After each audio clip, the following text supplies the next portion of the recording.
Alright, woke alive again today. What a bonus. I get to be alive again. Another day with all of you. All of us together, trying to do the right thing, trying to figure out truth, trying to create better quality of life for our friends and neighbors. Trying. Never quit. Anyway, what's going on over here? It poured rain for a few days. Thank God. It means there's going to be a lot of hay around our community anyway. I can't speak for anywhere else. I don't even know what's going on with everybody else yet, but last year was pretty tough for hay. Whew, for the majority of Western Canada, I believe. Most of it got shipped up from the US. But anyway, got a special guest coming on here in a minute. A surprise appearance from a soon-to-be mega celebrity. And I'll explain in a second. Oh, I think I hear the guest coming now.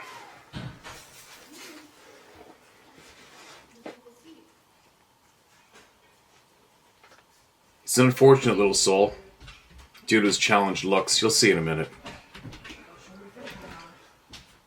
Watch out, Ruby. Watch out, Ruby. Chippy!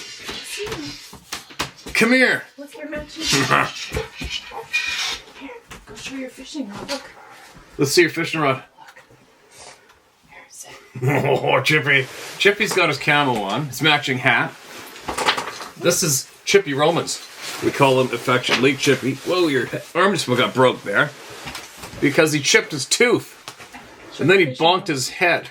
So he almost had like a rhino horn in his forehead. So they nicknamed him Chippy Rhino. Look. And Chippy floated down the river for me last year. Sarah's being the video producer. Chippy, what's this? What's that right there? Is that you? Chippy, what's that? Who's that? Who's that? That Hey, where's you? your hat? So, we went out looking for some camouflage clothing for Chippy because Chippy's going to become the next celebrity bear hunter this week. I'm gonna make a video with Chippy. Hopefully Child Services doesn't come after me. And, they're gonna make it look like he's camping by himself in a tent in his sleep bag at his little fire and making himself a meal, sighting in his rifle, and going bear hunting. We're gonna go bear hunting for real in the Zodiac and make some bear hunt videos. Right, little buddy? Right? Then what? You want to catch some fishes? And Chippy is from Alberta. And he had to have his rod in the rack with all of my rods in the shop.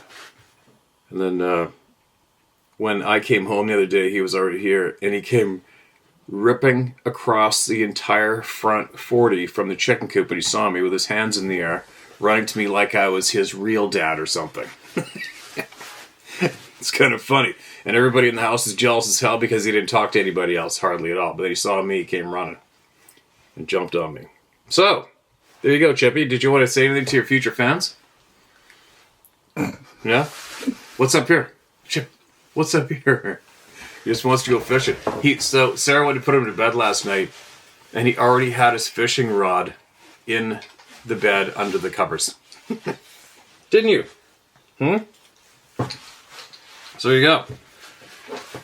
Chippy is the future celebrity outdoorsman. Coming right up, and there he goes. Thanks for coming out, Chippy. How old's Chippy now? He's almost 4? Almost 4. Almost 4. Head to toe camo. You And go very on shy. video? Look, you're matching. Poor little boy. Such challenged looks. How's he going to go through life like this? Huh? Are you cute? Anyway, there we go.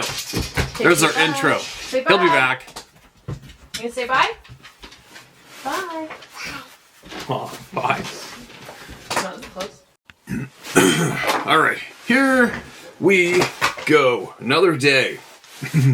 Little Chippy. It's gonna be so funny.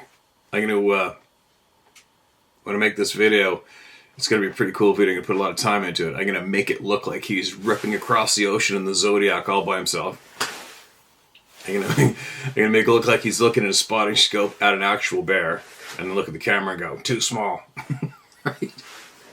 I'm going to pretend that he's sighting in a high-power rifle, so I can line up the rifle, empty of course, get him on it, and then out of view of the screen, I'm going to tap the barrel a little bit to make it look like he just shot it. And then I'll dub in a gunshot sound, and then have him say, "Perfect," right? And then I'm going to do the whole 9 yards. I'm going to make it look like this 3-year-plus-old cute little angel is going to go on his first solo bear hunt in British Columbia. It's going to be good.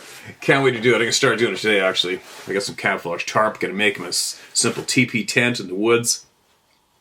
Get him to help make a little fire ring and build a fire. Might have him some Fruit Loops or something. It's going to be pretty good. Now, what do we got going on today? It's funny, I saw a quick video last night. Actually, backpedal. There's a video I came across last night when I was putting on the old headphones. Woke up again. I posted a video to the community page last night. And some of you may not have any interest in finance, but whenever I do post a video, it's because I feel it's worthy of time, and there's messages in there. And this video that I posted on the community page last night has some very solid messages that my community, which is the people, I feel need to hear. So there. Anyways, while scrolling along, I saw another video of a mad hippo baby hippo. You know, they look cute as anything. It shows this thing blowing a gasket trying to bite this woman's leg, and it's about the size of a guinea pig. And it made me recall a story. I'm going to share this with you guys. Excuse me, about hippos. It's like grizzly bears. I always wondered, grizzly bears are built so intelligent, so strong. It's almost like, why did they throw in the attitude? You know what I mean? Like, on top of how they're built, how intelligent they are, how big they are, what they can do, how fast they are. And then they had to throw in that shitty attitude. Why? Right? Well, get this one. So years ago, I was guiding for an outfit in northwestern British Columbia. Very established outfitter. And he had some associates of his who were basically what you may refer to as global big game hunting guides. And I got dropped off with a float plane with my hunter in this remote camp, and there was to be two other guides there. One was there just to give a hand for a little bit. In a way, he was almost visiting, and his name was Jimmy. Jimmy was a black man, which isn't that common to see a black man big game hunting guide in British Columbia. And he's kind of quiet. And due to weather and a breakdown in an Argo, I actually got the Argo going, thank God, because Jimmy was going to load us up with all of our shit in this Argo, myself and my hunter, and take us as far as he could up a valley, up another one. I mean, the Argos can go anywhere, and drop us off. And then from there, we would go on backpack for frickin' miles in the middle of nowhere, which we did. But anyways, Jimmy warmed up to me, and we started talking. I didn't have a clue who this dude was. And holy shit, if I didn't feel, and I still feel today, that I possibly met one of the most interesting people I've ever come across. And I wish I could find him. He's not online. He's a very humble guy. And I guess I could get a hold of him. I could. I got some contacts. I could get a hold of him. I probably should. I don't know if he would even come on here and talk, because most of the guys that he associates with, you can find them online easy in various videos and channels, etc. So obviously that means he is not a fan of needing his face on the camera. But anyway, this man is guided around the globe. And he also, get this one, I'll throw this in now. He was telling me about a show that, who's that comedian? Damn it. Chris Rock did a show on hair. The billion-dollar industry in the United States or the world, whatever, about hair. And how the Koreans have put a stranglehold on the entire hair business. Extensions, everything. And Jimmy's mother was Korean. Because you can't get into the hair business. Period. And Chris Rock did a show on it. And Jimmy, I think, is in it. And his mom and his shop was mentioned in it. And I guess he owns the shop now. Is one of his gigs. And he's explained to me how much hair is, the demand for it, and actually what goes down with a lot of the Black American community women and what they do and how much they spend on hair. It's really, really interesting what he told me. I didn't have a freaking clue about this shit.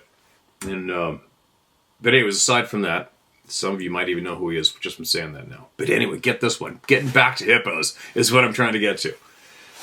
About the why with some animals. Hippos are pricks. Hippopotamuses are angry, filthy, sleazy, greasy bastards.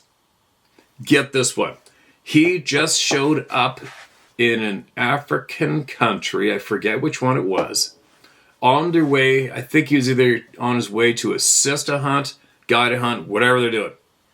They just got into the community just as two hippos came ripping out of the forest, killed 2 or 3 children in the school playground, and then turned around and ripped back into the forest. Just like that. Saw their opportunity, ran out, killed a few children, and turned around and ripped back into the forest before anybody could do anything about it.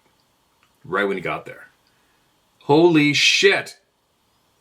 Up until that point, I didn't know they were that bad. I knew hippos had attitude. Right? You can see there's lots of videos online of these things chasing boats in the water, right? Man, can they ever move? I've got friends of mine who have been videographers who worked for popular outdoor hunting shows, and they videotaped. They are the ones responsible, not the show hosts.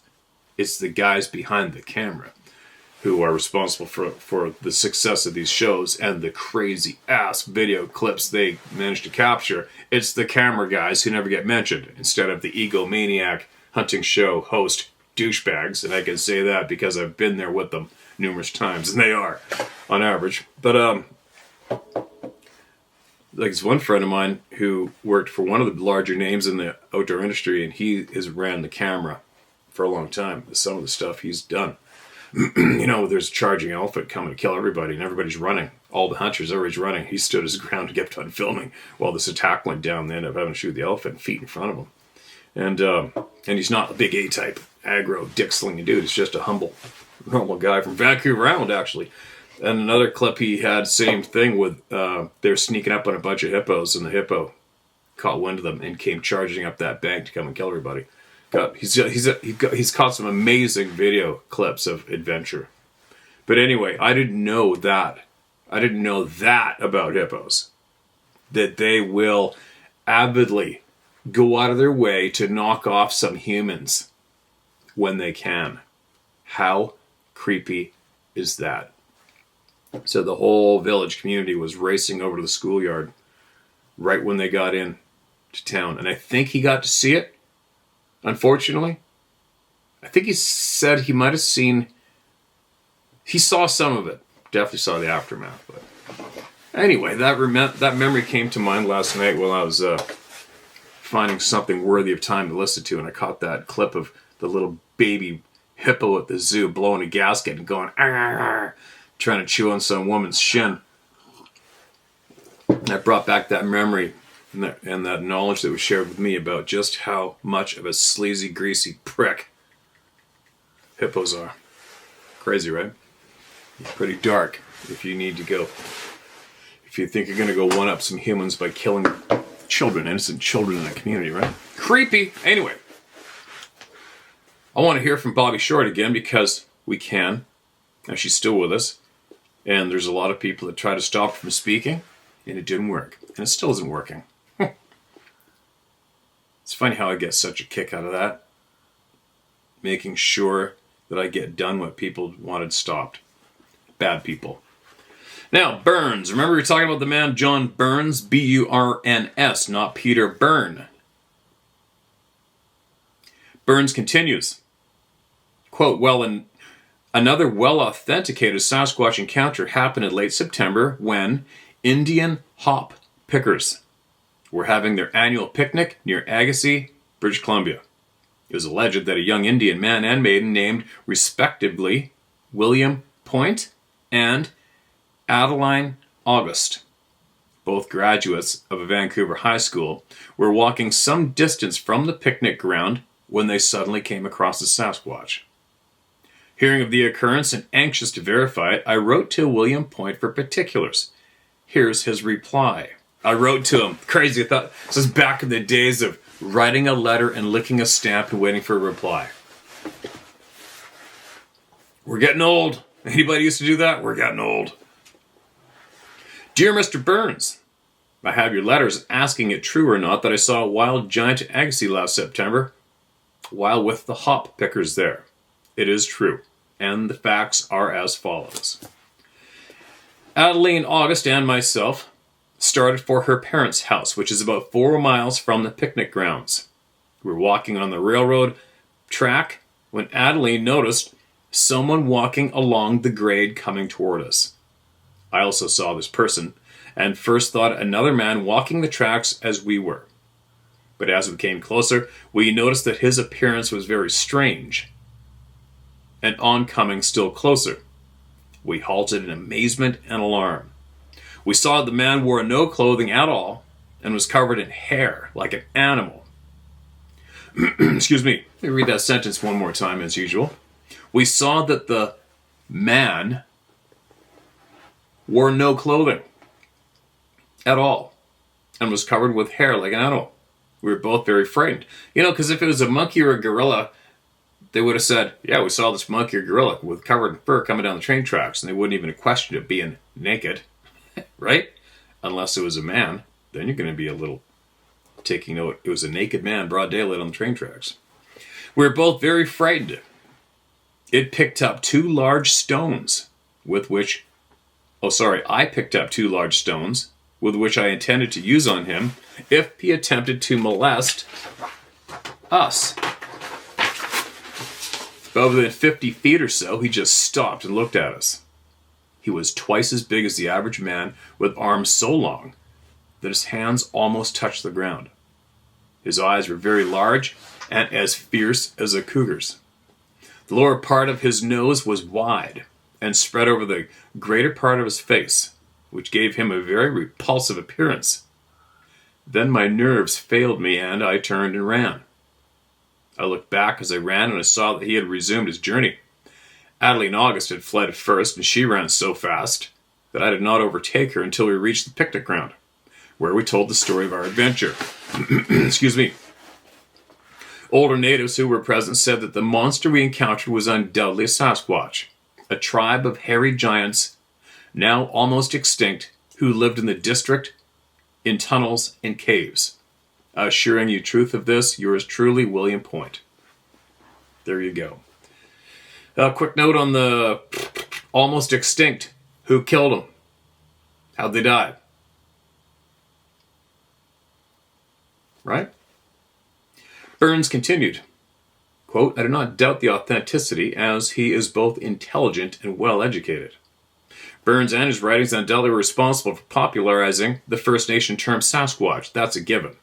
There you go. So that was John Burns, is given credit way back in the day for giving the term, for popularizing the First Nation term Sasquatch.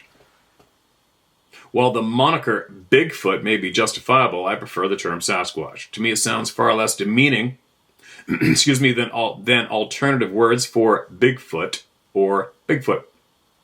And yes, I capitalize Sasquatch just as I would Aussie or Brit. Why not?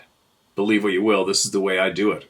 I take great comfort in noting that Dr. Ed Fuchs, F-U-S-C-H, Fuchs, capitalized Sequaneti and Scanicum. Excuse me, I always get a frog in the morning with coffee. Excuse me, I don't know why. And Scanicum in his detailed work on the Colville Reservation and with the Spokane. J.W. Burns was seriously the first to record witness testimony with such luxurious detail. I love the swagger this man must have had, despite ridicule. He pressed on and left us a great grasp of what life must have been like in Sasquatch territory. That I know about. He was the first to publish what he knew to be true and deliver it to a shocked and unsuspecting world, the largest percentage of whom knew nothing about wild men and their associations with the civilized world. I cannot imagine that Burns was not heavily ridiculed for his work. He was a man before his time. If anyone deserves special recognition in Bigfoot research, it is John W. Burns. Now, don't forget, the other day she mentioned that the majority of the cards in John Green's possession were from this man's research. But John Green was, what, in front of the camera more, I guess? Possibly, right? Sought out the attention more, public attention. I was struck by the last sentence in the letter from Mr. William Point, where he was quoted as saying, quote, older Indians who were present said that the monster we encountered was undoubtedly a Sasquatch, a tribe of hairy giants now almost extinct who live about the district in tunnels and caves, end quote. Apparently they believed some 89 years ago that the Sasquatch was almost extinct. What prompted them to say that? The numbers of sightings must have been dwindling to prompt such a declaration. Right? What happened? Where'd they go?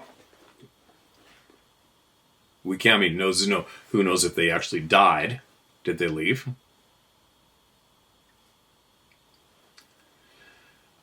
I do not agree with their reference to extinction, unless they're referring to a greater sized giant than I encountered, and that's quite possible. While North America does not have a fossil record of apes, we do have a fossil record of an 8-foot and much taller giants. There is little consideration for the taller giant because almost nothing much is published about them. Why is that? Could these giants have commingled and born Sasquatch's offspring? Is that why some are so much taller than others? Or does the downsizing of the Bigfoot stem from commingling with the shorter Indian? So many questions, so few answers. Near the Canooma River in 1928, a local Indian resident reported that he was kidnapped and kept as a prisoner by a Sasquatch on Vancouver Island. Bracket, through J.W. Burns, and bracket. There's a little detail in the male kidnapping story, but it's worth mentioning since little is written about men being captured and held by the Sasquatch. And of male captives, I only have the John Lewis incident, the Albert Ostman kidnapping, and the brief mention of the Canooma male with no details. There were other hairless males among the Sasquatch. What? There were other hairless males among the Sasquatch. The French baby rescued by the Sasquatch in the Canadian wilderness, when all occupants of a plane crash were killed, but the tiny infant. Well, they rescued him? Right, that's right, too. Anything that is as tall and as heavy as the Sasquatch, that can walk and run on only 2 legs, is a bit hard to imagine. But recently, film analyst M.K. Davis analyzed video that details the speed some of them exercise. They appear to almost glide effortlessly across perilous terrain. If that is true, it is a lesson in great environmental adaptations. The reported weight of such body mass is generally distributed over 4 legs. All life form that weigh in excess of 500 pounds usually has 4 legs to support that weight. The Sasquatch only has 2 legs to support that kind of body weight. Whole skeletons have been unearthed. Why don't we hear anything about efforts to sequence DNA from these giant burial mounds? It is almost as if speaking about the existence of giants in scientific circles is as much of a verbatim subject as the Sasquatch people are. Maybe the earthly race of giants such as found in the Ohio Mounds, the bones in Mount Blanco, Texas, to mention 2, need to have DNA testing done. Giant skeletons are not rare. Maximus Thrax, Caesar of Rome, 2035-2038 AD, provided us with an 8'6" skeleton. Goliath in the Bible was about 9 foot plus or minus a few inches. Cite I. Samuel 17:4, late 11th century. 15-foot human skeleton was found in southeast Turkey in the late 1950s in the Euphrates Valley during road construction. Many tombs containing giants were uncovered there. That's crazy, right? Many tombs containing giants were uncovered there. King Og, spoken of in Deuteronomy 3:11, had an iron bedstead, was approximately 14 foot by 6 foot wide. King Og was at least 12 feet tall, yet some claim up to 18 feet tall. There was a 19-foot-6 human skeleton found in 1577 AD under an overturned oak tree in the canton of Lucerne, Switzerland, and a 23-foot-tall skeleton found in 1456 AD beside a river in Valence, France. A 25-foot-6 skeleton was found in 1613 AD near the castle of Chaumont in France, and amazingly, this was claimed to be a nearly complete find. Nearly all bones were present. Perhaps these bones will carry some DNA answers for the curious and the record books. Almost beyond comprehension or believability was the find of two separate 36-foot human remains uncovered by the Carthaginians between 200 and 600 BC. I cannot find it within my reasoning to understand how only two legs carried such weight. Surely everything had to be done for that man. Site: Joe Taylor, Mount Blanco, Fossil Museum. Holy shit. Right? Nobody taught me about that shit in school. Nobody taught me about that shit in school. Alright, she goes on for the whole bunch more about giants being found. I'm going to leave that open right there. That's a lot to chew on, right? There you go, sleuths. Start digging. Now, moving along. Appreciate Bobby Sharp big time. She put her life and soul into the research, didn't she? Doesn't it? I don't know about you guys, how you feel about it, but it just makes me angry.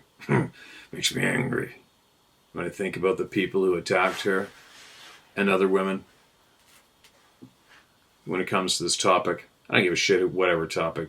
Men that prey and attack women need to be dealt with in a manly way.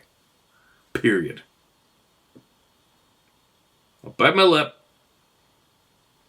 Alright, so, my topic the other day, yesterday I brought up, where are we?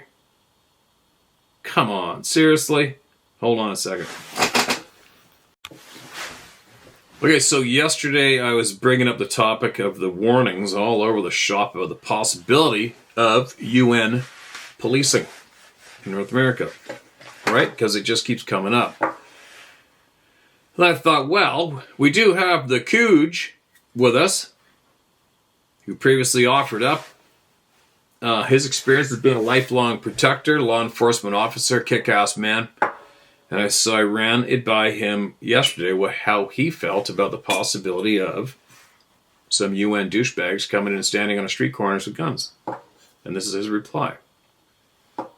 Hi, Steve. In California, that very thing is happening. But, no. First I started asking him if illegal immigrants were becoming signed up as police officers, too. I think I asked him that, too, because I heard that a few times. He said, in California, that very thing is happening. But departments are not embracing the new law. My old department hired one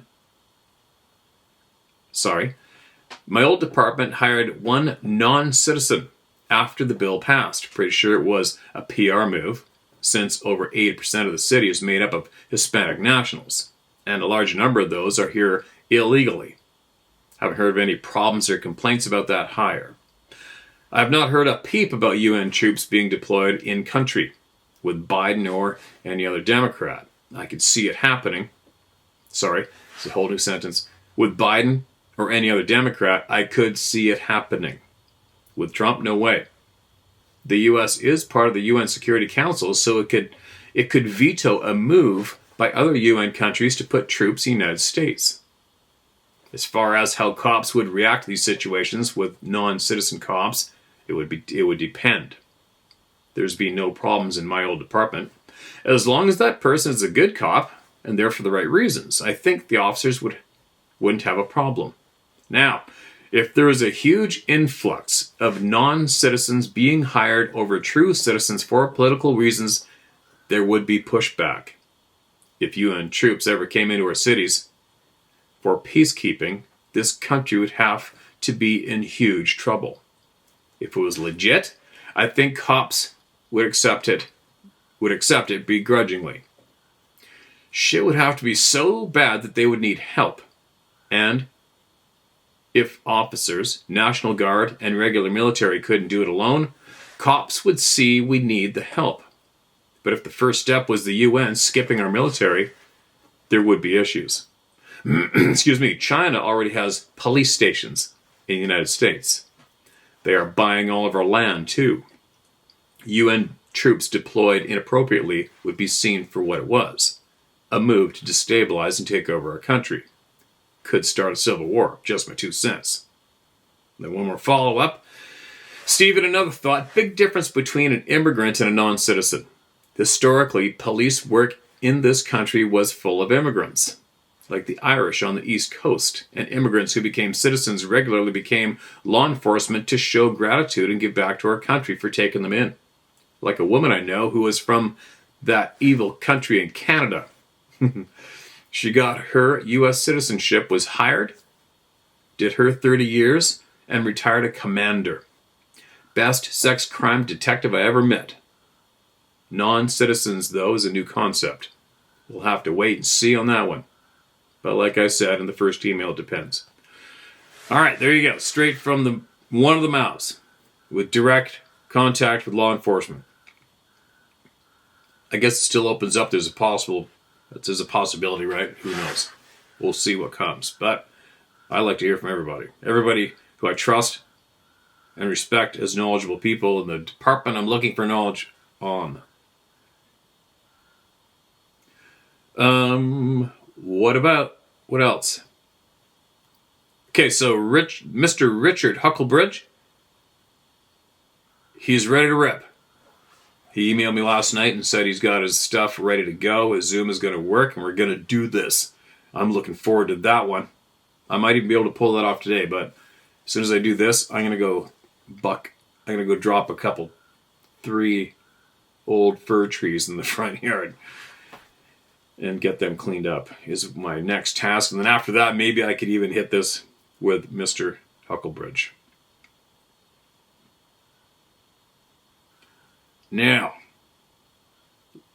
let's find somebody. Here's one that needs to be heard. Here we go. Excuse me. For all you who might have missed it, Mr. Hucklebridge, he was involved in research in these beings for a long time, alongside some people who did the same and are straightforward, straight shooting dudes. So, and women.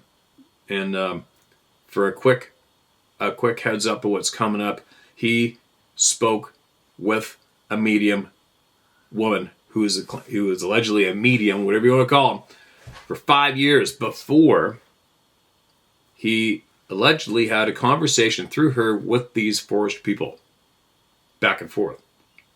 And this woman also is the woman who gave Rich Germeau the heads up on what was going on around his property, where he lived. She told him exactly the layout of his house, and that these beings have been looking in his window and have been in his home and observed his wife where she was sleeping. And that's when Rich said, "That's it. I'm out." Anyways, Richard is the man who we will be speaking to on these topics because he went for it. He didn't chop it off. He went for it. I can't wait to hear what he's got to say. So that's going to be coming up real quick. Now, this next email is titled My Encounter. Hi, Steve. I appreciate all the work you do for our community. I am a member of the Club of No Return. About 10 years ago, I had a peaceful encounter with a family of 3 beings. It was in Northeast Pennsylvania. I'm not a woodsman or a hunter, although I respect people's right to do so. My brother owns a small campsite, and my family went to spend a few days. We decided to plink some cans with a BB gun. Then out of nowhere, there are 3 sawbays standing about 40 feet in front of me. Great. Out of nowhere, boom, in your face, right? That's weird. A mother, a father, and child. Then the female, began speaking to me telepathically. She told me I had nothing to fear and that they heard I was there and they wanted to meet me. At first I saw the child. She was swaying side to side while waving her hand. So I introduced myself to Mom, then went to say hello to the big guy, and I mean big. Now comes the part. I now know that they are real and not animals. As I focused my attention on the male, I looked at his face, and then he tilted his head back and was moving his eyes around so not to make eye contact with me. That's interesting to me. After a few seconds of that, I thought to myself that this was odd. The female reached up and touched his chest and told him it was okay, that I was only trying to say hello. To which he told her that if he looked at me, I would be frightened. I don't know why, but I chimed in that I was more afraid of bears than him. Again, she told me that I had nothing to fear because there were no bears in the area, and then decided to, quote, check her work, end quote, and asked him if it was true, and he looked at her and shook his head no again. She spoke and said, when they see him, they run. I agreed to that statement. We exchanged a few more pleasantries, and all of a sudden my brother shook me and asked me what the F I was doing. And he told me they were going back to camp, which was only 50 yards away. I agreed and turned to say goodbye to the Sabe, but they were already gone. At that point, I realized I was the only person in the group to have experienced this. When we got back to camp, my brother asked me what I was staring at, but all I told him was he wouldn't believe me if I told him. So he waved it off and never spoke of it again. This is my story, and it is true. On another note, you put out the call about psychic communication. There's a YouTube called blank blank who did a 3-part psychic communication with a Sabe. It's very informative, and I believe it will serve you well to watch, sir. I wish you Godspeed and pray that Jesus keeps you and your loving family in his heart. Dan from Long Island. Dan from Long Island. Dan, that is a holy shit story. But no matter how much I wasn't there, we weren't there, there isn't one human being can say that did not happen. Well, you can say it, but you weren't there. But you know what? That is a pattern. It's one of our patterns. There are many numerous patterns. How many times have we had people, especially children, who've been blatantly standing there talking to somebody in the backyard and the parents can't see shit and they're pointing to them, describing them. Describe them as you would describe one of these hairy people. What's up with that? That's quite the skilled gorilla, isn't it? Said nobody ever. Appreciate you sending that out. And if you ever have anything else you want to share with us, if you learned or had it happen since, fire away.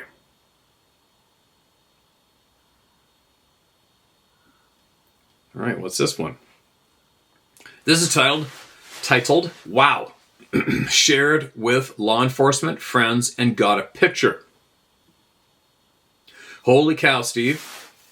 It's amazing now that I have discovered that if I share my story with friends, how they too share with me, and their friends share with them, who again relay that share with me, and so forth.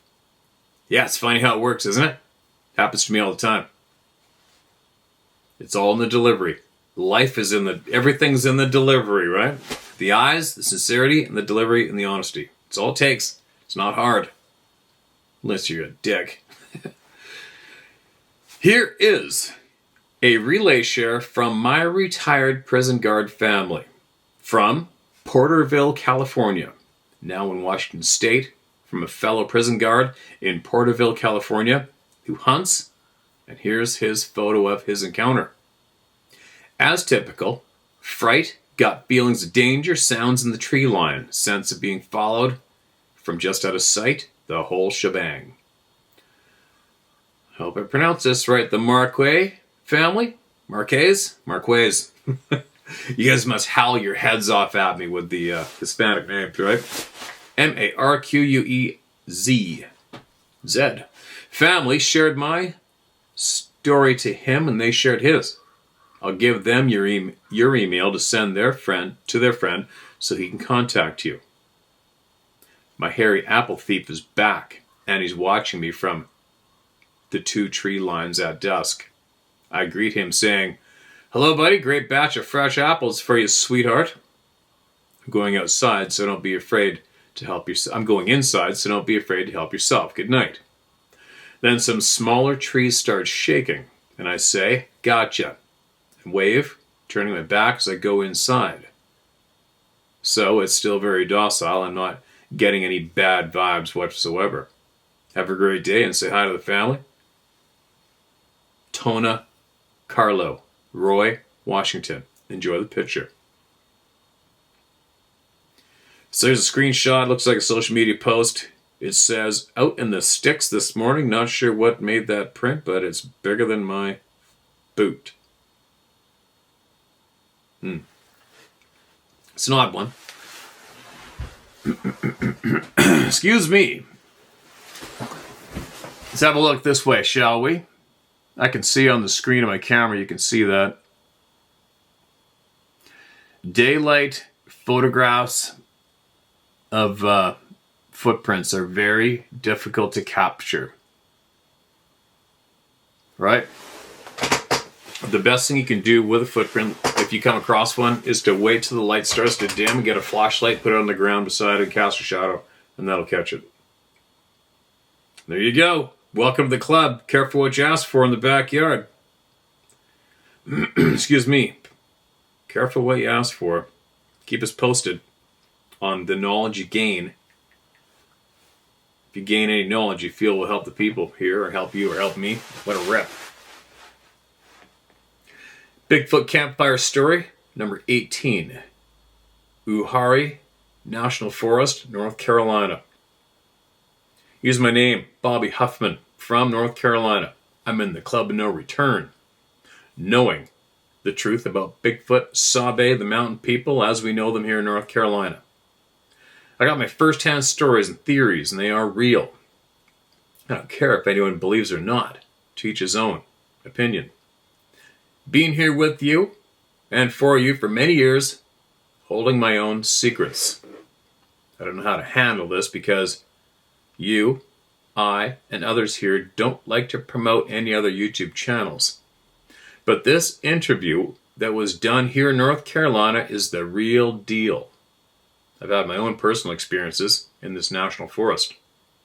With that being said, I would like for you to at least take a moment to consider watching it. Once you've seen it, I think you'll find some interesting answers to what is already known about cover-up stories. Government, law enforcement are told what to do when people talk to public officials. Anyway, okay, this is promoting a channel. It's fine. And we shall see how this goes. If I get time.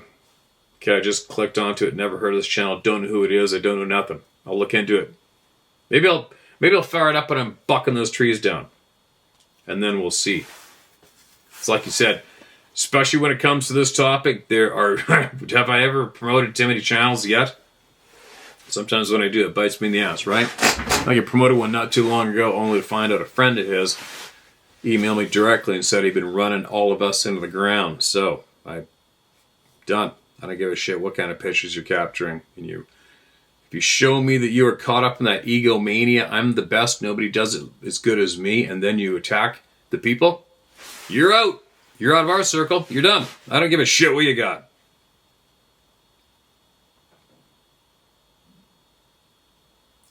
Who else is ready to rip here?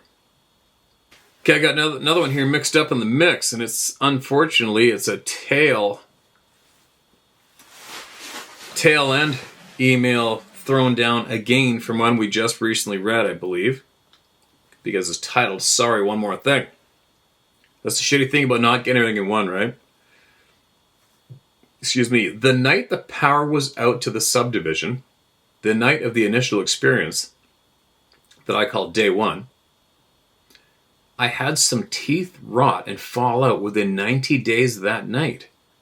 So yes, stay as far away from any paranormal stuff because the physical side effects are bad and they are real.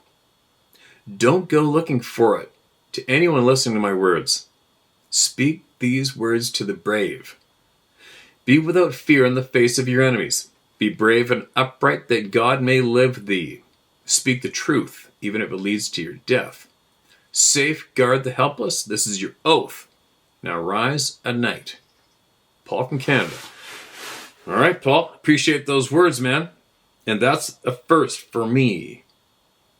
I do not believe I recall hearing of someone having their teeth instantly start to rot out of their head within 90 days after their experience. That's not a pattern here yet. I'm not saying it didn't happen. I haven't a clue, but that's a little alarming, isn't it? Anybody had something like that happen? Sound familiar? Email us, please. All right, here's another one. I think this is an older one. It's not labeled as red, so it's getting red. Hi, Steve. I was telling you about that movie called The Fourth Kind. Pretty sure the event took place in Canada. Just don't recall the community. I would hate to think of something like that happening in anyone's community. Your show has me thinking and reminiscing. Many of the people who write you seem to be pretty knowledgeable with any type of backcountry. When I was in the service, guys from the city would pay me to take their turn walking point. No one wanted to walk point, but I could always sense an ambush and spot booby traps. Normally the woods/swamps are noisy. Birds chirping, crickets, but when it got quiet and you could hear a pin drop, that meant trouble. Predators of some kind, that meant ambush. I never walked the trails, but always within 100 feet of the trail. When it was too quiet, we would circle wide around and come back up the trail, and sure enough, a machine gun nest just waiting on us to approach. They would be concentrating so hard on what should be approaching, they would pay no attention to what was already there. I've done that hunting. Different topic, sorry. Then seen a group open up like yours before. Sorry. I never seen a group open up like yours before. You let people air out what they've seen, both good and bad, and that means a lot. It seems people come away thinking, finally got that off my chest, and hey, I'm not the only one that happened to. I never seen or heard anything like it. Doctors go to college for years to learn how to do what you do, and many never learn. You make it look easy. Somehow, in your unchallenging way, you get people to open up and share what happened to them. Some would even tell their own families. But following your unthreatening advice, people line up to get frightening experiences out in the open and off their chests. I know you're a hunting guide and take clients into the backcountry. You may or may not have missed your calling, but somewhere along the line, you learned how to help people from someone who had their head on straight. Probably your grandpa. So thanks for doing what you do, Steve. I really believe you help many more people than you realize. Dave. Wow. Kind words, man. Appreciate that. Appreciate those kind words. I don't know. Maybe everybody's just as crazy as me. Maybe I'm just a crazy magnet. Just kidding. Just kidding. Oh, damn. Here's a real long one. and it's titled, "Just a Sliver of This Kind of Thing Between Me and You, and Don't Share My Story." Damn it. All right. Well, I'll try to go back and find that sucker and read it. That sucks.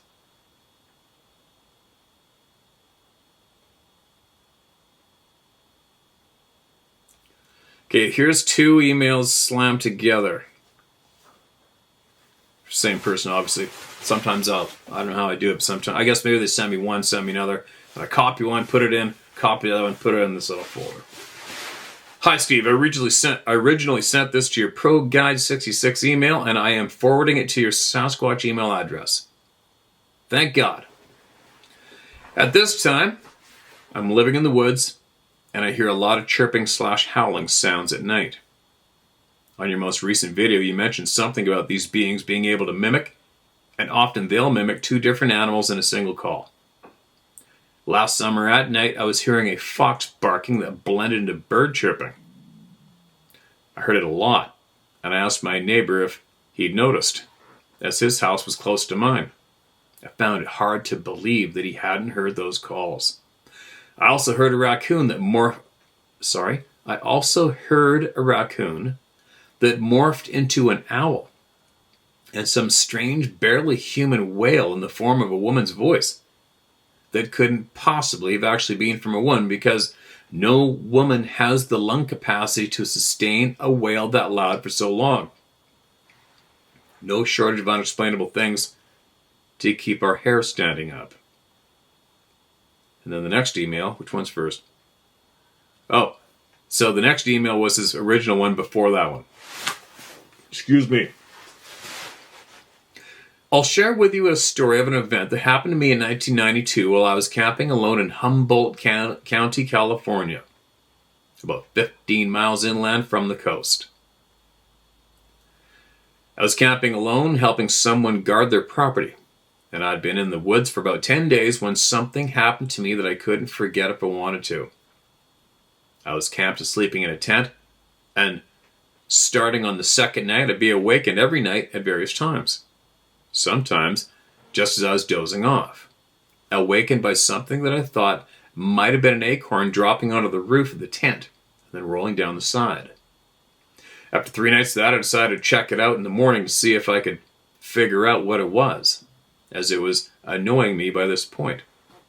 Oddly, there was nothing in the canopy above my tent that could have made that sound. Definitely no oak trees, and if one of the trees above had dropped something, I would have heard it falling through the leaves of the canopy, directly over my tent. I rationalized that a small animal was messing with me by throwing pebbles at my tent. After dealing with that every night, I began also noticing that the moon was getting fuller and would be full in a couple of nights and lighting up my campsite. I never found any evidence of what the object was on the ground either. I just decided it was something that a playful raccoon was throwing at me. A few days into this experience, a friend from some adjacent property and I decided to take a walk around through the brush and just see what's in there. The walk somehow led to something that seemed sort of unnatural, in the form of some branches that were piled against the trunk of a tree and bowed to form a sort of an arc that resembled the shape of a cathedral-style structure. Our walk ended there, and we both remarked how it seemed like an unnatural structure. That night before the full moon, there it was, the pebble tapping my tent again just as I dozed off. On the night of the full moon, it was different. The moon was directly overhead, and I was dozing off as usual when there was a screech from directly above in the air. It sounded like a vulture.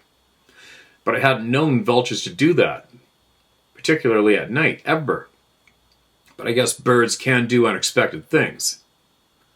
Excuse me, I nodded off, and there weren't any tapping sounds on this night, just unusual silence. Then at about 2:30 that night, I was awakened by sounds of something outdoors. I thought a bear or some nocturnal creature had found me and was going through my stuff. As my mind cleared a bit, I tried to identify the sound. I realized that it sounded like somebody had found a pile of paper and was crumpling it and tearing it over and over again. Incessant tearing. I hoped it was a coon. The tearing was loud. It sounded like tearing cloth. It continued on and on.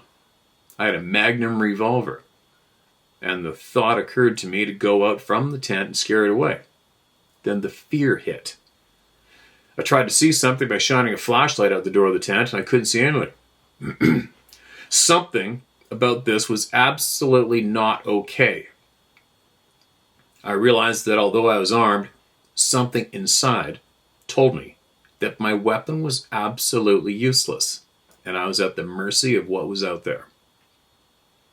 I should definitely not go out and attempt to confront what was out there. I sweated, and I shook with fear.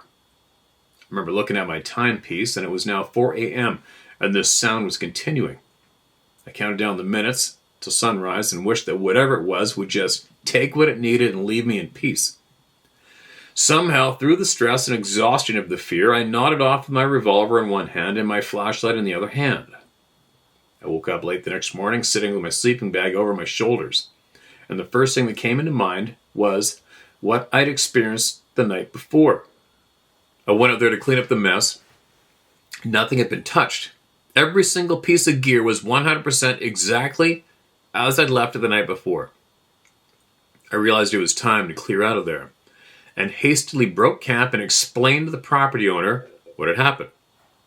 Nothing about this made sense on a rational level, but when I told people, they just said that someone was messing with me. I did tell someone who said it was probably Bigfoot. I mentioned that later to someone who's experienced with Bigfoot, and he asked me if I smelled anything, and I said I didn't. He told me it was probably spirits. Following that event, there were times when I was alone indoors, and I felt like something or someone was there. And later, for some reason, I went to visit a shaman who did some sort of observation on me, and she told me that there was some sort of thing that looked like a big beetle that was attached to me. And she told it to leave.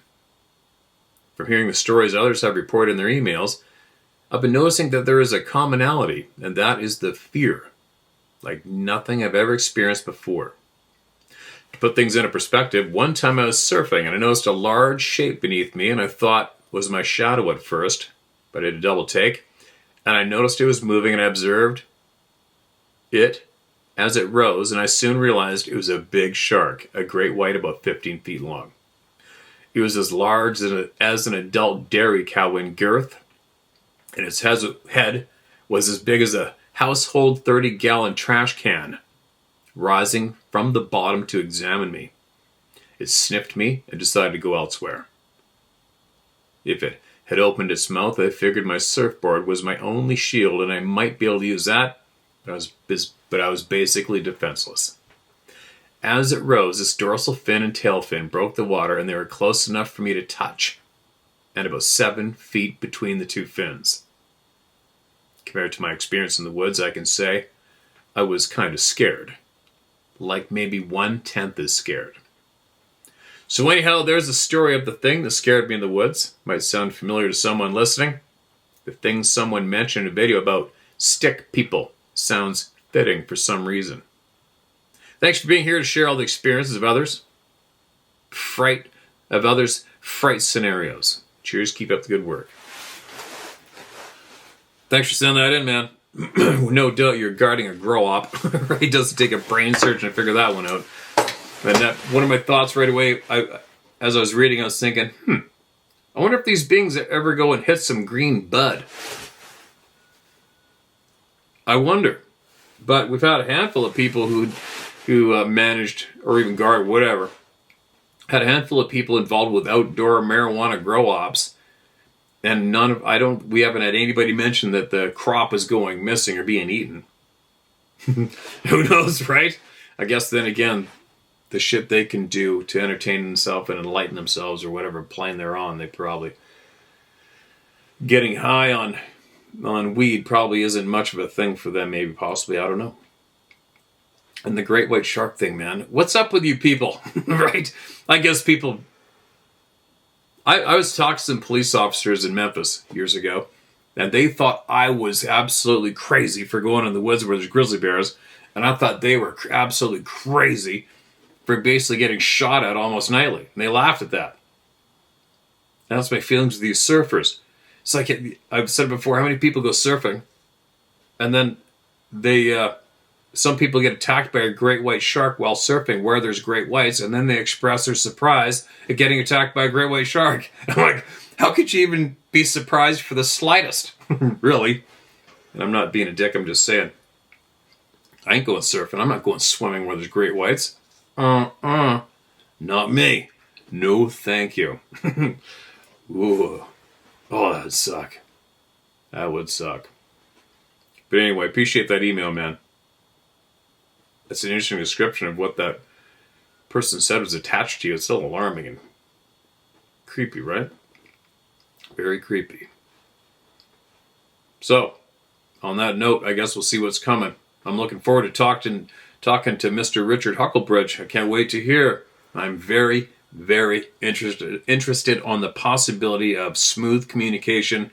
Is it true or not? Can it be done for real or not? And I'm narrowing it down to a handful of people I believe may have some very solid answers for us. All right? And I do believe there are many other people out there in contact, but from what I've seen and heard, it's not fluent conversation. So, do I have an interest to interview these people that are not having fluid conversation? Not really. I mean, I don't see the value in it. It's been said a million times. I posted it a gazillion times. Got it. Seen it. Understand what's going on. It's not answering shit for me. So, I want some fluid conversation. Whether or not it's valid or not, we'll come to conclusion. Let our guts will tell us if it's legitimate or if it's dangerous. You know, another thing too, I got a little shelf back here for that man. Remember that man? I forget his name. Who was interviewed by the man that passed on, Kerry Arnold. I believe that guy's a sincere kind man, Kerry Arnold. And they interviewed this guy, and this guy had lost his frickin' marbles. I looked into him for a little bit, and I saw a video of him previous, when he was a Bigfoot researcher. Put on camouflage clothes, slipping in the woods shit. And the man in the interview was a different person. Broken human being. Broken. From apparently being allegedly held down and told he was prey. And he was being hunted. And they're going to kill him or something. Whatever that was, annihilated that guy between the ears. Right? That's something that everybody should take note of. What did that? I don't know. I haven't a clue. Some people think it was Sasquatch. I don't know. Haven't a clue. Don't know. Maybe we're going to find the answers, right? I want to talk to these people. I'm getting a shit pile of emails of people saying, don't go near any mediums, don't go near a psychic, it's bad, it's wrong, you're not supposed to. I'm not. I've never had the urge to go see a medium or a psychic to tell me what's going on with my future or my life. I've had zero interest to do that for myself, and I still have zero interest. Nothing. But do I want to talk to somebody who allegedly speaks to these people fluently? Hell yeah, I do. Who doesn't? I want to hear them speak to me, the people, and let my gut take over and do the rest. Right? So we'll see. Maybe I'll get that done this afternoon. You never know. Maybe. If I get my ass out here, get moving, I might be able to pull it off. If I don't pull it off today, I'm going to try to have Mr. Hucklebridge on here with me tomorrow. Either way, I'm going to do it ASAP and get the ball moving in the direction of smooth communication with these beings so we can find out what the F. Share my story at howtohunt.com. Get it to me. Talk to you later.